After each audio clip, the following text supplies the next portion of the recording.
আজকে তোমাদের কাছে বলি, আমাদের হচ্ছে কারেন্ট নেই, ওয়াশিং মেশিন আর মনে হচ্ছে এটা চলছিল ইন্ডাকশন একসঙ্গে চালু করেছিলাম মনে হয়। কারেন্টের তো এখন খুব প্রবলেম হচ্ছে, আর যে ঘন্টা দেড়েক হলো আমাদের এদিকে একদম কারেন্ট নেই।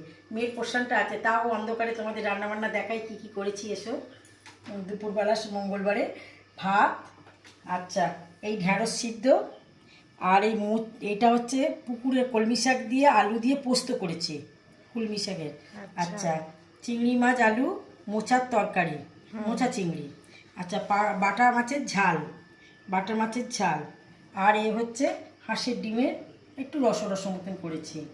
আর চিকেন স্টু মেয়ে তো খায়, এই যে। আর এই আমের চাটনি, এই দেখ চিকেন স্টু, এই যে চিকেন স্টু আর আমের চাটনি আর এই দই। আজকে তো কিছুই দেখতে পাচ্ছি না, কথাবার্তা যাক করে এইভাবেই। রান্না করার সময় কারেন্ট ছিল না, রান্নার সময় প্রায় শেষ পর্যন্ত কারেন্ট ছিল, তারপর থেকেই চলে গেছে। স্টুটা বরাবর সময় তো চলে গেছে। আগে পিটু আমাদের কাছে এসে গেছে, ভাত খাওয়ার টাইম এসে গেছে। পিটুকে দেখাই, পিটু, এই যে পিটু, পিটুকে দেখো, এই যে নিজেকে পরিষ্কার খালি জিভ দিয়ে চাটছে, সব গা হাত পা চেটে চেটে পরিষ্কার করছে। সকালবেলা একটু দুধ খাইয়ে রেখেছি, ভালো লাগছে না শরীরটা। ঠিক আছে, আমার কথাবার্তা রান্নাবান্না যদি পছন্দ হয়ে থাকে তাহলে একটা লাইক করে দেবেন, একটা সাবস্ক্রাইব করে দেবেন। নমস্কার।